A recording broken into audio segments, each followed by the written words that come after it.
ئایا عارەقی سەر پەنجەی ژن دەتوانێت یارمەتی دەستنیشانکردنی شێرپەنجەی مەمک بدات؟ زانایانی زانکۆی شێفڵد هەڵام تاقیکردنەوەیەکی پەنجەمۆریان پەرەپێداوە کە جێگرەوەیەکی بێئازار و بێنەشتەرگەریە بۆ تاقیکردنەوەی مەمۆگرامەکانی ئێستا. پرۆفیسۆر سیمۆنا فرانسیس نزیکەی 15 ساڵە لە بواری پزیشکی زانستی دادوەریدا کار دەکات. پەنجەمۆر بەکاردەهێنێت بۆ یارمەتیدانی دیاریکردنی شوناسی تومەتبار و تاوانکارەکان، بەڵام لە کاتی کارکردنیدا تیمی تۆژینەوەکە بۆیان دەرکەوت کە دەتوانرێت هەمان ڕێگا بۆ پشکنینی شێرپەنجەی مەمک بەکاربهێنێت. ئارەقی جەستە زۆر لە گەردی جیاوازی تێدایە، بەڵام ئەوەی ئێمە گرنگی پێدەدەین پرۆتینەکانە.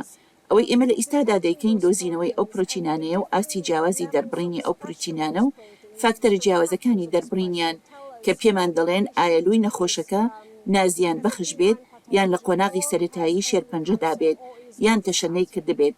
ئێمە ژیرەیی دەستکرد بەکاردەهێنین بۆ ئەوەی لە حاڵەتەکە تێبگەین.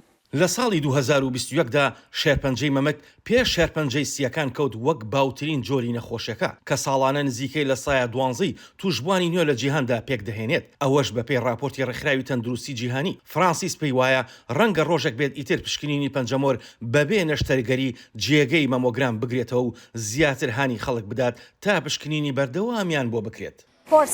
بێگومان کاتێ باس لەوە دەکەین مەبەستم ئەوەیە کە ئێمە لە ئێستادا ئەمەمان هەیە. بە دڵنیاییەوە هانی ژنان دەدەم بۆ ئەنجامدانی ئەم پشکنینانە چونکە هێشتا ژیانی خەڵقی ڕزگار دەکەن. شێوازە نەریتیەکانی پشکنین و دیاریکردن وەک مەمۆگرام یان بایۆپسی کاریگەرن، بەڵام دەتوانێت ببێتە مای ناڕەحەتی و یان تیشکەکانیان کاریگەری خراپ لەسەر کەسەکان دروست بکەن. ئاسۆ جەبار، دەنگی ئەمریکا.